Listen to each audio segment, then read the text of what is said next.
Erin, you are our new secret weapon on the residential side, and we're super excited to introduce you this year. I think the buying process can, in general, feel overwhelming and maybe the fear of what don't I know? Yes. And so talk to everybody about what that first interview feels like. Yeah, and I really love that first meeting that we have with a buyer. I actually call it an onboarding meeting, and I think I get that from my corporate days, right? But that's how I like to look at it. It's that first call that's really so pivotal and important, and I really think that, as we've discussed, it's really about listening. That call is all about listening to these buyers. What's motivating their move? What are their priorities? What are they really looking for? And the whole time that we're listening, we're kind of mapping out. I know you and I have a similar brain.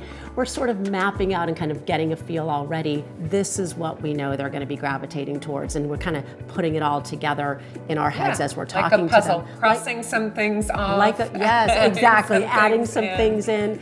And then, it's really about taking that information that we were able to, ingest and turn it into a buyer's tour, which is really a fun part of the and it's super curated, right? We don't ever do the same tour. Heavily curated. We make sure it's very on point to what we heard. And then it's just a really fun day. It's a fun day to spend with your buyers, to get to know each other personally, but also introduce them to the broader area.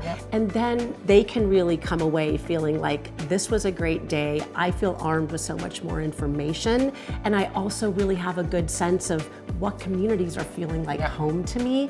And again, these sorts of things are what take away that worry and that stress, because you're getting a feel now. You're getting a feel for what's feeling comfortable.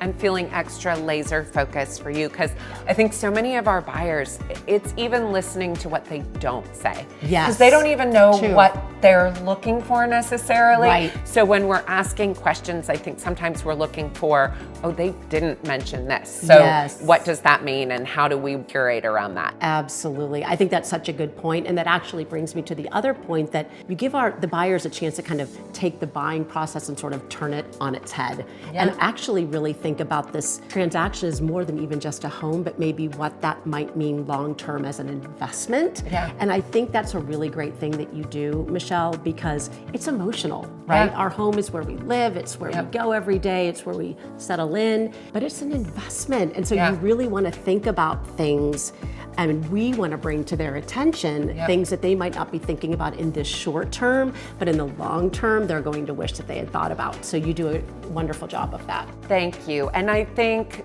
when we're doing that, we do that when we start feeling, okay, we're emotionally resonating with the home. Let's maybe think about some things we haven't thought about. So how do we turn it on its head? If we were going to list this home, what objections do we have? What things would we be like, not everybody would like that. And at least we can have that conversation and understand it on the front end. Exactly. So I love that. We've met with a buyer. We've listened to their story. We've curated a driving tour. We've looked at homes. We've kind of gravitated and found the home. We flipped it on its head and made sure it was a good investment. Now we're under contract, and it's time for everybody's favorite part, the inspection. The inspection, yes. It's everyone's favorite part, not so favorite part. But the great thing is what you need is a team beside you that's seen a million of these things and has been through this process many times. So we are very knowledgeable on very geographical specific inspection items. So that's something that you can really take that worry from the seller. Let them know that they don't need to worry about these things. We have a very good handle on what those are, and we can definitely guide in terms of if there's any major red flag that needs to be noted, or if all is well. Because we see a lot of inspections, but buyers don't have to. Like this is a once every 3, 5, 10-year process, and so it can be daunting. So knowing how to read through an inspection report, and not just that, but okay, you bought in this area, so here's kind of a troublesome issue that some homes can have. And so we're gonna look at the inspection report from that perspective. Absolutely, and we're a part of that process. You know, we make sure that we're there when the inspection is done. We meet with the buyer and the inspector at the home after that process wraps up. So there's a very fluid, very open conversation about that process. So it takes the mystery out of it. It doesn't need to be scary. And that's our job, is to make it not scary and be a part of that process for our sellers. Now we're through inspection.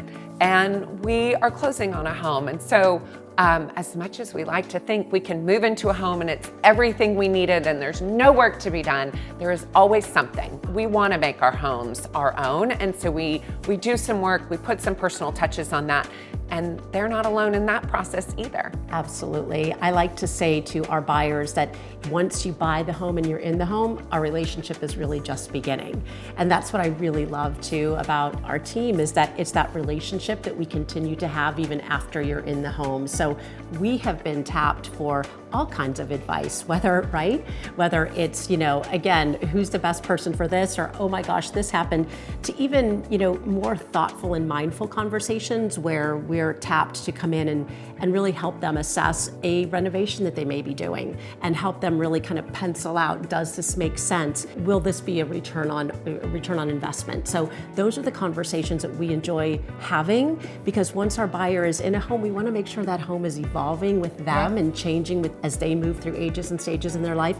And then if not, what might that mean? So those are meaningful conversations that we like to have. Yes, so really it's a very holistic approach, I think, to home ownership. Yes. It's not transactional. We're genuinely there throughout the process. And it's actually something I know we both love most, is going to visit our clients in their homes where they are happy and letting them show us around and show us how they live and what they've done. Yeah. Sometimes in an inventory tight market like what we have, we can look at all the homes on the market over a decent amount of time. We know what our buyers want. We've refined it really tight. We know what we're looking for, but it doesn't exist. Yes, exactly. What happens next? And that is when the great relationships come in with the other agents. So luckily for us, we have got great relationships with other agents, and that can mean really getting kind of in the know of what might be hitting the market before it hits the market, which is fantastic.